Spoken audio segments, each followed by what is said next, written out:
નમસ્કાર, આપ જોઈ રહ્યા છો ગુજરાતનું number 1 news network online TV news. આવો જોઈએ આજના સમાચાર। સૌને મારા જય સિયારામ।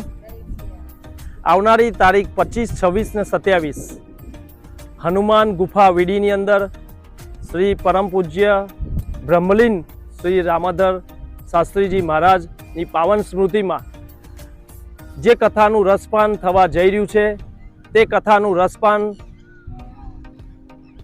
ખોડિયાર મંડળ ગ્રુપ તરફથી થવા જઈ રહ્યું છે। યદુવંશી સોરઠિયા આહિર અને અત્યારે આ જગ્યા ઉપર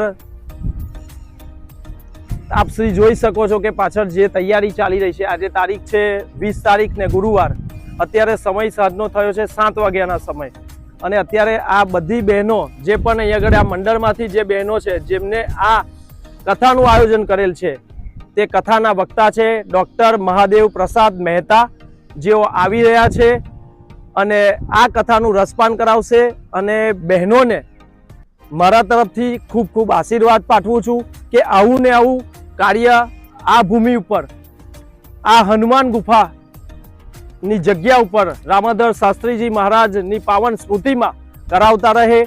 બાપુ આપણા વચ્ચે નથી પણ બાપુના આશીર્વાદ છે, જેથી કરીને આ બહેનો આ કાર્ય કરાવી રહ્યા છે અને હજુ પણ આ બહેનો આનાથી હવાયું કરશે એવી હું ભગવાનને પ્રાર્થના કરું છું।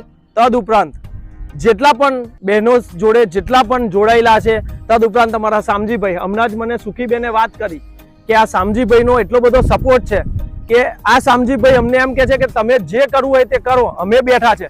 કારણ કે આજે લાગે એવું કે જ્યારે કોઈ આપણને એમ કહેતું હોય ને કે અમે બેઠા છે તો આપણી છાતી ગટગટ ફૂલી જાય। અને એમાંય માં ખોડિયારનો પ્રસંગ, આ ખોડિયાર માતાના જે આશીર્વાદ એમને મળ્યા છે અને ખોડિયાર માતાના આશીર્વાદથી પહેલાં એમને નાનું કરવું હતું, જેથી કરીને નાના શેડની વાત હતી કે નાનું કરીએ આપણે, પણ જેમ જેમ દાતાશ્રીઓ જોડાયા જેથી કરીને દાતાશ્રીઓના માધ્યમથી આ તમે જોઈ શકો છો કે કાલ કદાચ વરસાદ પડે, 25, 26, 27 તારીખના વરસાદ પડે તો એની માટે પણ આ ડોમ, આ શેડની એવી વ્યવસ્થા કરવામાં આવી છે કે કોઈ પણ વ્યક્તિને કોઈ પણ જાતની તકલીફ ના પડે એવી આ તડામાર તૈયારીઓ ચાલી રહી છે।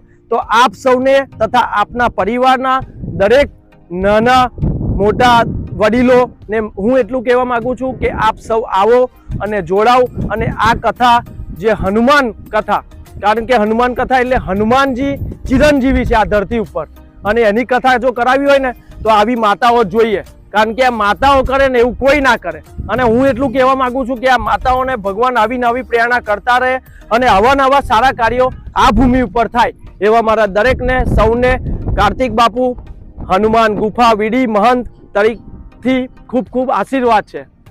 જય સિયારામ।